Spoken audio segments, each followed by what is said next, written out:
explosion flattening forest. It was the morning of June 30, 1908. A remote corner of Siberia, near the Podkamennaya Tunguska River, became the stage for an event unlike any other. The silence of the taiga was shattered by a blinding light, followed by a deafening roar. A column of fire erupted towards the heavens, and the earth trembled with unimaginable force. When the dust settled, over 80 million trees lay flattened across an area of 800 square miles, their trunks pointing away from a central point of devastation. The mystery of Tunguska had begun, a riddle wrapped in fire and ice, defying easy explanation and sparking countless theories. The initial reports were sketchy, filtered through the vastness of Siberia itself.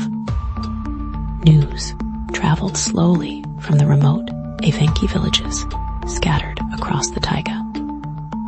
These nomadic reindeer herders were the first witnesses, their lives irrevocably altered by the cataclysm. They spoke of a fiery god descending from the sky, of the forest ablaze, and of a wind that could knock a man off his feet.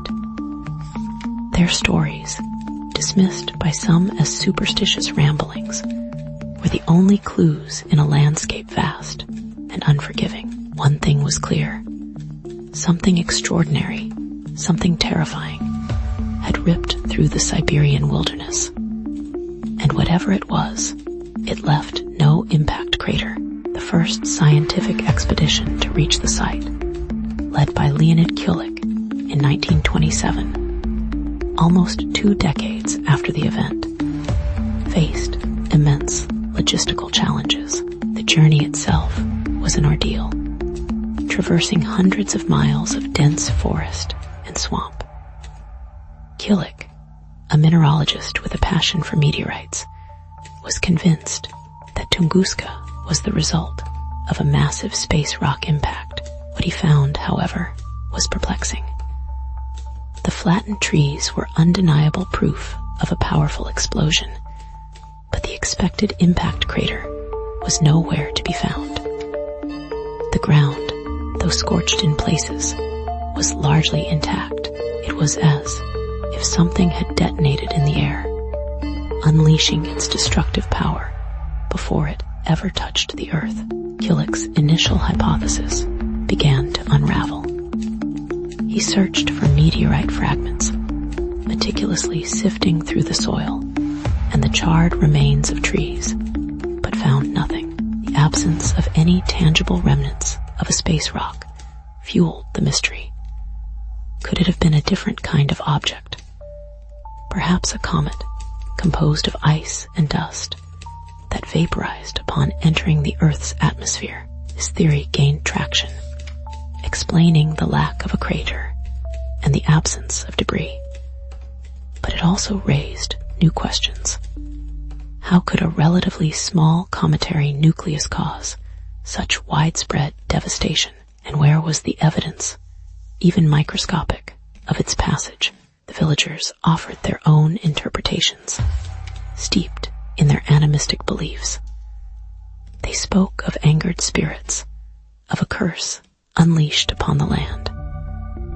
One account, recounted by an Evenki man named Iona, described a second sun splitting open in the sky, followed by a deafening crash. He claimed that the spirits had warned of an impending disaster, a punishment for human transgressions.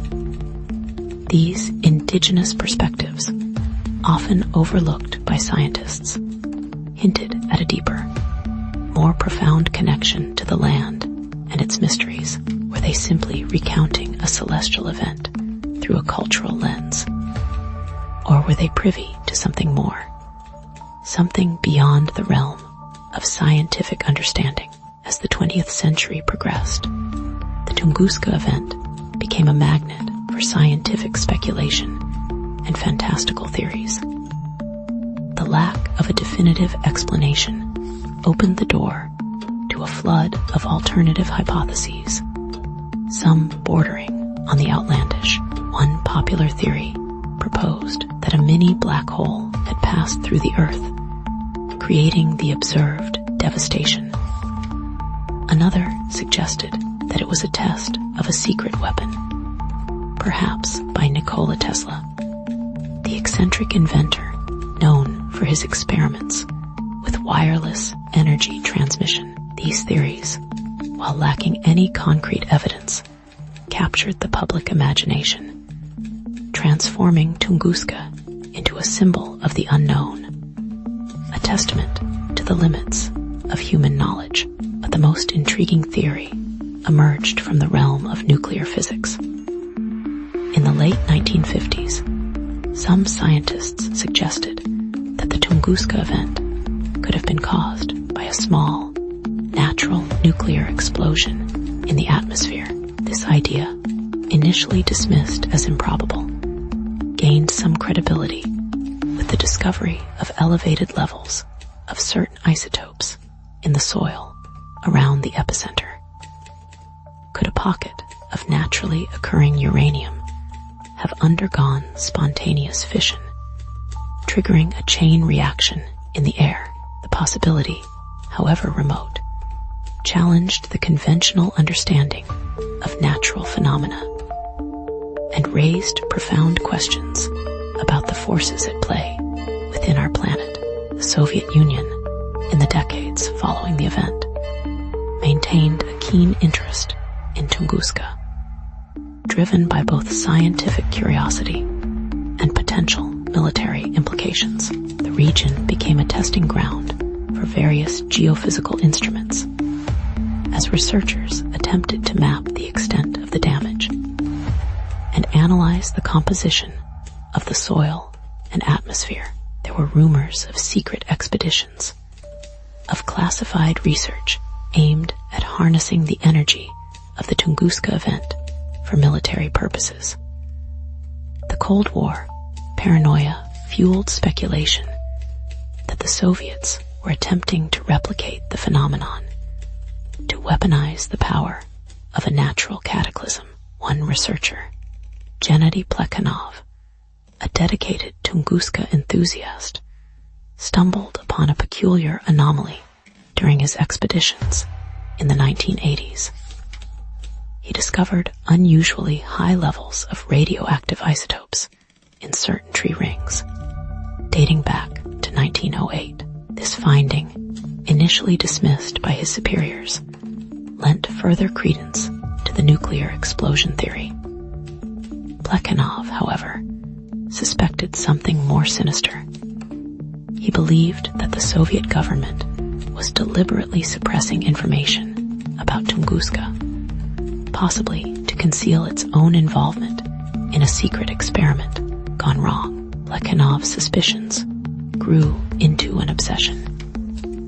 He began to investigate the background of several scientists who had worked on the Tunguska project, uncovering a pattern of disappearances and unexplained deaths. He discovered that some researchers had been reassigned to remote military facilities, their work shrouded in secrecy. Plekhanov became convinced that the official explanation of the Tunguska event was a carefully constructed lie, designed to protect the Soviet Union from international scrutiny. He decided to leak his findings to the West, risking his career and his freedom. But before Plekhanov could expose the truth, he vanished. He was last seen near the Tunguska site, supposedly on a solo research expedition. His disappearance was never officially explained, fueling rumors of foul play. Some believed that he had been silenced by the KGB, his research deemed too dangerous to be revealed.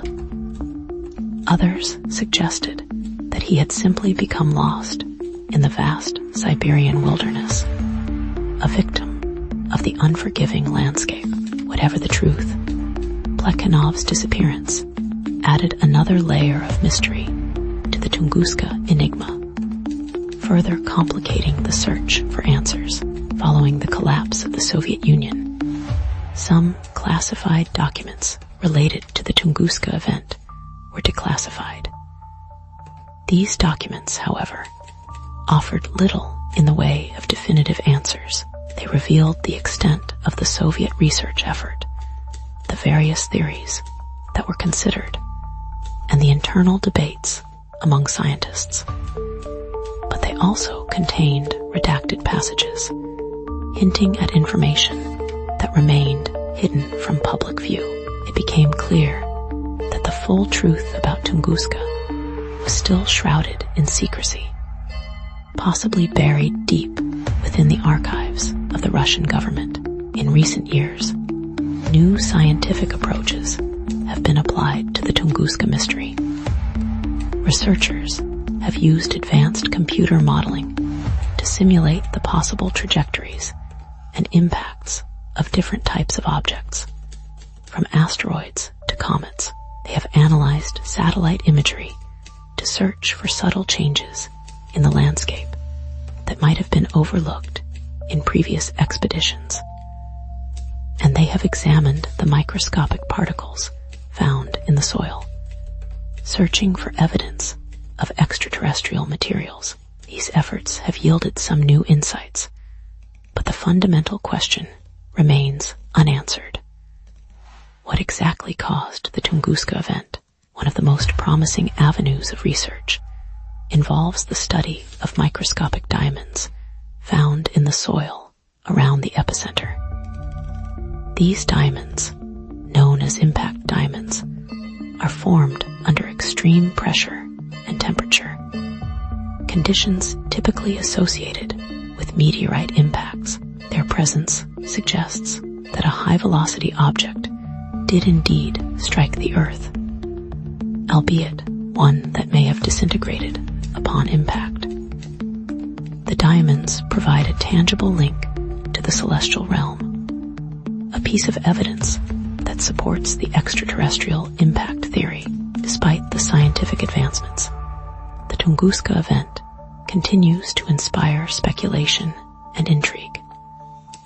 The lack of a definitive explanation has allowed the mystery to evolve, to adapt to new scientific discoveries and cultural trends. It has become a canvas for human imagination, a symbol of the unknown and the unexplained.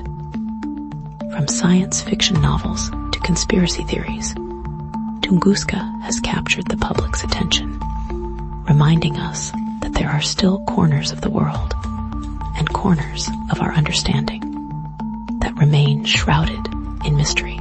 The enduring legacy of Tunguska lies not in the answers it provides, but in the questions it raises. It serves as a reminder of the power of nature, the fragility of our planet, and the limits of human knowledge. The explosion flattening forest remains a silent sentinel, a testament to an event that defied explanation and continues to challenge our understanding of the universe.